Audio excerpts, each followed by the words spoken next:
So there's only so many ways to say that this sucks and is very bad. So I want to give you a different angle on this because I feel like I've seen every pundit and their brother that has, an ounce of credibility left say that this is bad.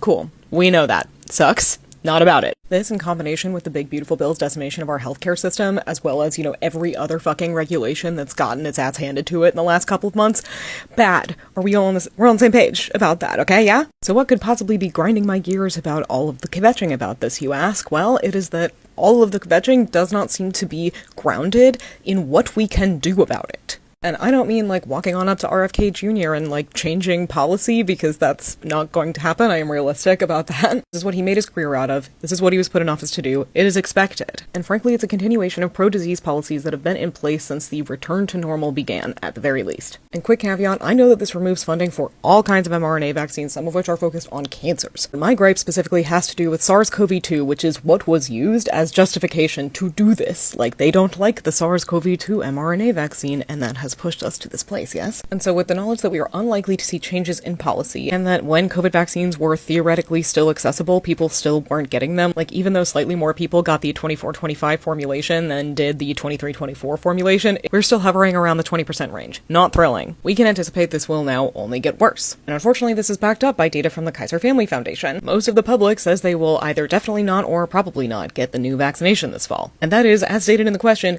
if it's even available. And then take all that and combine it with this data of emergency department visits with diagnosed COVID-19 from August 5th, 2024 at the far end to July 31st, 2025 at this end. It's going up, baby! Wastewater unfortunately reflects this with a 35% jump in national wastewater viral activity between July 19th and July 26th, the biggest change in metrics since last winter. We're going up, oh. So that's our situation, worth kvetching about. Frankly, it's not that I don't get that, but I want to talk about the fact that people are acting like we are being shoved into the beginning of the last century instead of the fact that we are still here in the 21st century, and we have other options to prevent disease. The reality is we have tools today that we didn't have back then that work regardless of vaccination status or variant. You don't even have to inject anything, which is a big deal for a lot of people. Why aren't any of these think pieces, these so-called leaders of public health, seemingly interested in the fact that there are other tools? And further, if we're gonna kvetch about, all the things being taken away, why is there no kvetching about the criminalization of masks? This is a push that's been over a year in the making, back when Biden was president. Things were normal, but just because something originates from the far right doesn't mean it's not upheld by liberal apathy. There would not be this push to ban masks if they were useless. Masks were painted as an infringement upon freedom when used to prevent disease until they became a means to freedom for agents of the state to disappear members of our community without consequence. All while the far right pushes to ban face masks for protesters exercising their own freedom because the underlying eugenic logic remains the same. The ideology of who deserves what, who is worthy. More and more people are in fact saying this in so many words. Who does not preventing infectious disease benefit? Well, who does the disease impact? Curious, you're telling me it's the same groups that the administration is targeting in a myriad of other ways?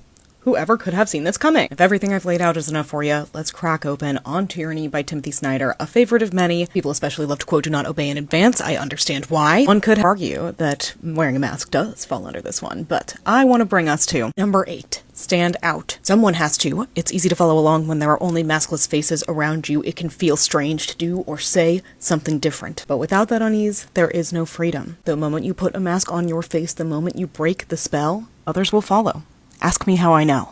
I understand that this is bad. I really do. It feels like people do not seem to understand that when I offered this criticism, that I get that this is a really fucking bleak place to be. But I don't see the point in stopping the conversation, the think piece, there, at impressing upon people how bad it is. That leaves people feeling like there is nothing they can do when there is. Not only is there something people can do, there have been people doing it for years now. People who recognized what was happening under Joe Biden because they themselves could not play along with this return to normal. They themselves were being abandoned. A network of clean air-oriented anti-COVID groups has been born out of that abandonment. And it seems like very few people are fucking talking about this. It's not even on Wikipedia, and every time I keep yapping on about this, it seems like people just think I, don't get it, when I absolutely do, and the fact that I do fucking get it is why I've been doing this work myself. This is why I, and so many other people, say that wearing a mask is an anti-fascist action. So look, kvetch away, but if you're not doing anything else to prevent airborne disease, which conveniently, at the same time, also filters out pollutants, wildfire smoke, stuff like that, then it just rings real hollow to me. In the absence of formal leadership and the breakdown of regulations from climate to health,